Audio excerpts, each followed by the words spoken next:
My name is John Hache. I'm actually from Canada, west coast of Canada, Vancouver. My office is in a place called Dallas, Texas. I'm the director of an academy, the Academy of Applied Electrophysiology. I've been doing this for 17 years, where I've been training people in the proper use of microcurrent in their clinical practice. Actually, we train physical therapists all across the USA and physical therapist assistants as well. Now, we've known for some time that the brain is responsible for pain. As a matter of fact, if you didn't have a brain, you wouldn't have pain at all. But it's not only pain, but it's also responsible for inflammatory cytokines. It's responsible for modulating the immune system, for the production of tumor necrosing factors we call TNFs. All of these are controlled by the central nervous system. The question always was, or is, how do we get control over such a complex system as the brain and get it to shut down damaging programs, or get it to increase blood and lymphatic flow, or increase the speed of cell growth for repair? How do we get the brain to participate in the healing process itself? This is what I call advanced wound healing, and I'll share with you the latest findings that has science excited about the future of better and faster healing. Before I go there, I want to talk to you about a problem that we have in the world called sepsis. Somebody dies of sepsis every 1.72 seconds. Sepsis is a global healthcare problem. It's more common than heart attack, claims more lives than any cancer, yet even in the most developed countries, fewer than half of the adult population have even heard of the word sepsis. In the least developed countries, sepsis remains a leading cause of death. In America, and I can talk about America, I live there are 1.6 million cases of sepsis annually. In the United States, sepsis accounts for more deaths than the number of deaths from prostate cancer, from breast cancer, and from AIDS all combined. However, only 10 to 30% of patients with sepsis receive proper care. 1/3 of victims end up dying. Sepsis cases are increasing by 9% per year. It's one of the mysteries that we're trying to figure out. Sepsis kills seniors, sepsis kills young babies, and sepsis kills children before their time. Sepsis is a toxic response to an infection. When you have sepsis, your body tries to kill you. Sepsis is like friendly fire with bullets flying everywhere. There is a golden hour. We must train our people to recognize that hour where we get fluids and antibiotics into people suffering from sepsis. So sepsis then is a hospital emergency. We should have a code sepsis where we can administer early antibiotics, fluids, and get the help that we need. The symptoms of sepsis, we must learn to recognize them. There are problems breathing, fast heart rate, high temperature or chills, dizzy or lightheadedness, and changes in consciousness. The reason I'm bringing this up is because we start to understand that sepsis is caused by inflammation gone wild and the overproduction of tumor necrosing factor, which can be lethal. We will see that TNF is produced in the spleen, is under control of the central nervous system and of course of the immune. Now, back in the month of March of this year, Scientific American rocked the medical world with the statement, electric cures. Bioelectronic medicine could create an off switch for arthritis, diabetes, even cancer.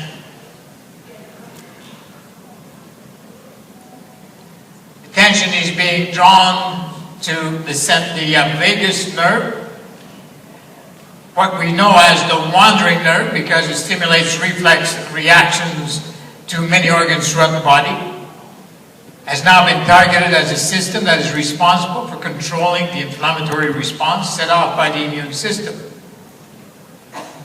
So in the spleen, neurons release norepinephrine, which produces progeny by T cells to produce another transmitter called acetylcholine.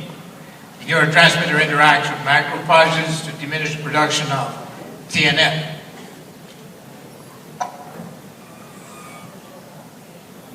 We can see over here that many inflammatory disease states now correlate with what we call sympathetic response or vagus nerve inactivity.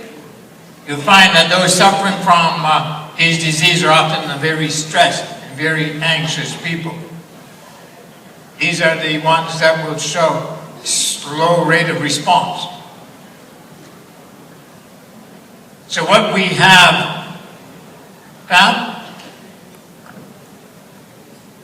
this form of electronic signaling, which is microcurrent, is more than microcurrent now. It's actually what we call closed-loop neuromodulation, or electronic signaling. Now, this form of signaling is known to increase the production of ATP by 500%, as well as nitric oxide. And nitric oxide is well known for its vasodilation effects. Popular medication, Viagra, is a good example of this.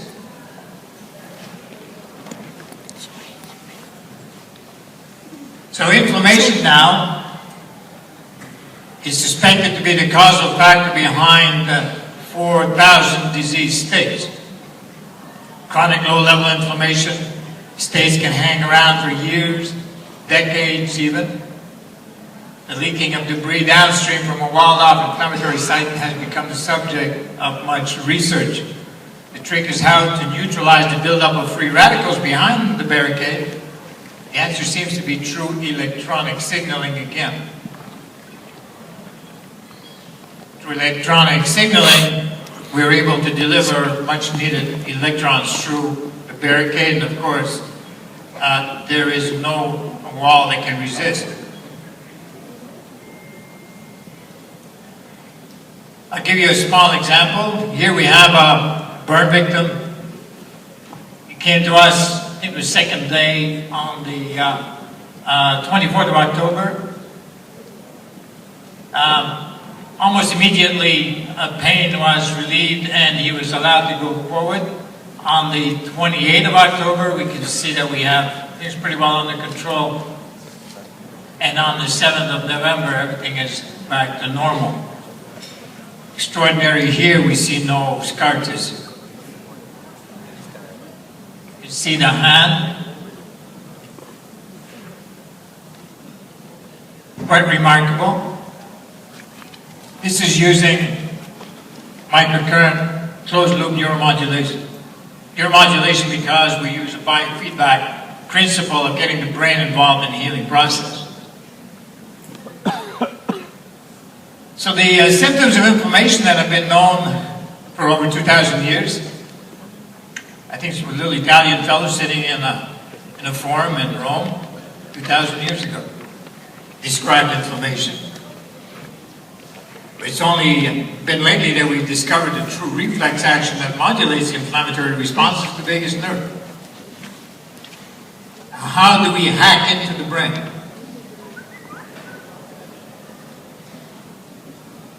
Insufficient blood supply to tissue is the cause of ultimate death, or ultimate death of cells, or cell death, and the slow progress of wound healing. When things go drastically wrong in the body and cancerous tumors develop, then we look at angiogenesis factors or inhibitors to slow down and arrest the growth of the tumor. These angiogenesis Inhibitors come with their suspected side effects, of course, but when healing refuses to progress at a steady pace, we need to look at inflammation and blood flow. Angiogenesis, or the creation of new blood vessels and blood perfusion into the tissue.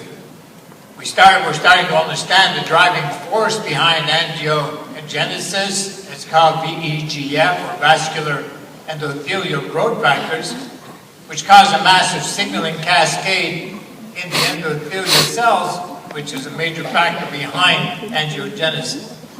VEGF is upregulated with muscle contractions as a result of increased blood flow to affected areas. We'll also see part of the angiogenic signaling cascade with nitric oxide, widely considered to be a major contributor to the response. What I'm looking at is a way to be able to modulate the frequency so that we can have a muscle contraction and increase the speed of angiogenesis. Special consideration should also be given to pressure wounds in the sick and in the elderly. Of course, biofilm is one of the most common reasons for delayed healing in pressure ulcers. Biofilm occurs rapidly in wounds, stalls healing by keeping the wound inflamed. Frequent debridement, antimicrobial dressings are needed to control the biofilm. And we also need the encouragement of microcirculation in the lower cervix. In the United Kingdom, the Royal College of Nursing has published guidelines in pressure ulcer risk assessment and prevention. And the guidelines also include microcurrent therapy.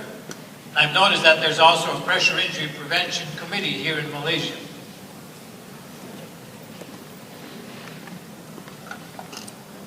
So what's the number one reason people with diabetes are hospitalized? And diabetic foot ulcers. Chronic open wounds on the bottom of the feet. It seems that 1 person out of 4 here in Malaysia has a problem with diabetes. I noticed that the food here is very sweet. One of the first things we want to do is definitely get sugar under control. There's a common occurrence for people with type 2 diabetes. It seems to be also numbness in the feet. They don't feel it when the corrosion starts. And they're difficult to treat and become an ongoing, expensive, debilitating problem. Approximately 15% of diabetic foot ulcers result in amputations. Foot ulcers are a contributing factor in more than 85% of all diabetes-related amputations. Recent studies show that patients with a history of diabetic foot ulcers have a 47% increased risk of death than diabetics who've never had a foot ulcer. So poor circulation, very often diabetic patients will have poor circulation in their extremities. With poor blood flow, wounds have difficulty healing. But even with good wound care, the healing rates for diabetic foot ulcers are very dismal at 31%. In the controlled trial, in a compliant group, a significant difference was identified among compliant patients in treatment groups. We have a poster study in at the booth over at Planet Health, where we have before, after. We see that the compliant groups, all this seems to be somewhere around 71% healed. The difference is strong enough to suggest that electrical stimulation be implemented at least as an adjunct in as many cases as possible. A company from Texas called Hache have come up with an algorithm. This is very interesting. That was first designed to increase blood flow and perfusion in a horse's legs. You always need somebody that has a problem, that has an objective. And his objective was saving his horse. He's a veterinary surgeon by the name of Stan.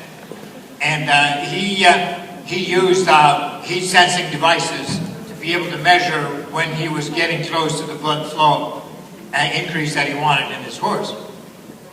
So the design, the algorithm that was created worked so well with horses that we asked to have the same program made available to treat. The algorithm is called VASO, V-A-S-O, of course, and it's a powerful contributor to angiogenesis, the production of nitric oxide, VEGF, and encourages perfusion into the tissue as well. They have this algorithm in all of their professional devices. You can see the device at the booth run by Planet Health. Go over there and ask them, tell them you want to see what Vaso looks like. We can see this is, I live next to an Air Force base in Canada, research and actually their rescue group that fly all the way up to the Arctic Circle, and they jump out of airplanes, climb mountains, do everything that they need to do to save people that are having a bad day. Now this young military man, 21 years old, was introduced to our clinic on a Friday suffering from severe hypothermia, contracted during a military exercise in the Canadian North. He was scheduled for surgery on the Monday. He brought him to me on the Friday, and we treated him immediately using a professional device made by Avasia. The strategy was to resolve inflammation. What I've noticed is that the first thing you need to do is resolve the inflammation. Once inflammation is resolved, then you can go to regeneration. That's when we put them on the Vaso algorithm, which is designed to increase blood flow and blood perfusion to the extremities. It was examined on the Monday, surgery was put on hold. 6 days later, the damage was pretty well completely resolved. In fact, he jogged 6 miles from the base with a bottle of wine and to thank me for the job.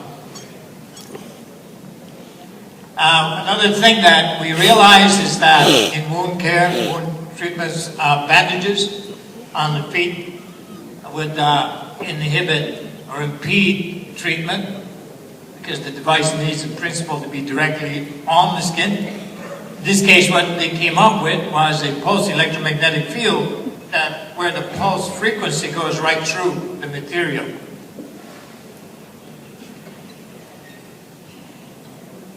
So it rides piggyback, plugs right into the port on the main device, and runs all of the frequencies within the device itself.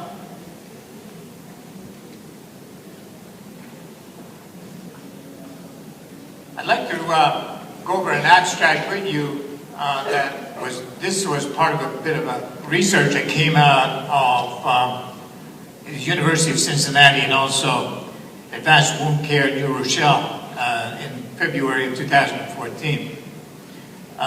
The author information came out of the Department of Physical Therapy in the Faculty of Medical Sciences in Iran. Much evidence shows that electrical stimulation promotes the wound healing process. The inhibitory effect of electrostimulation on bacterial growth has been proposed as a mechanism to explain the useful effects of electrostimulation on wound healing. Bacterial burden has been associated with chronic wounds. Extensive use of antibiotics can lead to the spread of multiple drug-resistant bacteria. In recent advances, the research literature provides evidence for useful effects of electrostimulation in terms of inhibition of bacterial growth. The type of electrostimulation, its polarity, and the intensity of the current play a major role in the establishment of antibacterial effects. What we have been doing and the success that I've been having over the last 17 years are that we use, first of all, a direct current. We use a high voltage, high push. We use a pulse current, which has been found to be more effective at inhibiting bacterial growth than any other type of electrostimulation. The exact mechanism underlying the antibacterial effects of electrostimulation is not quite clear. Maybe it's because bacteria don't like electrical stimulation. The critical issues, available evidence indicates that microampere, so you want to work on microcurrent, microampere, DC, better than other electrostimulation types for inhibition of bacterial growth that I have found. The other question that comes up, oh yes, this is one of the skin graft patients that we did. This is day one. Tissue was removed for skin graft. You see the appearance before the first microcurrent treatment. The mesh is still visible. Skin, the artery, the tendon, and muscle tissue previously removed. This is day 2. After the first 30-minute treatment, tissue is already beginning to cover the mesh, and tissue color has improved. Day 3, after a second 30-minute treatment, you can see that tissue almost covers the mesh completely. And day 4, after 3 treatments, flesh has regrown and filled in where the tissue was removed. Sensation has returned. One of the major things that we looked at also is pain was definitely managed as well, for a total of 3 30-minute sessions. So many wound care specialists are voicing their opinion that not enough interventions are being done to cut down pain during wound management. And if you don't cut down pain, then you bring it back to the sympathetic response where the brain has the capacity of increasing inflammation, increasing tumor necrosing factors and cytokines. So you go exactly back to the start if you're not controlling pain.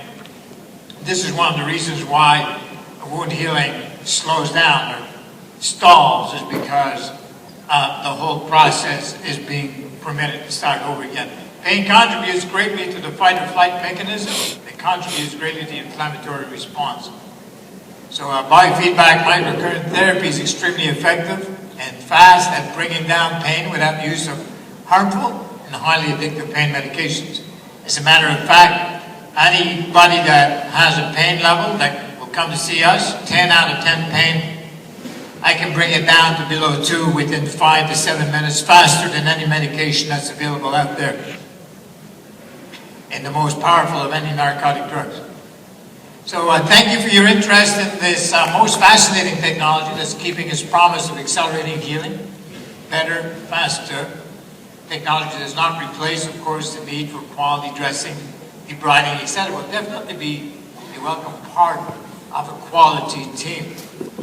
I will be at Planet Health at their booth for those of you who would like to experience the technology firsthand or have questions that you would like to have answered. Thank you very much.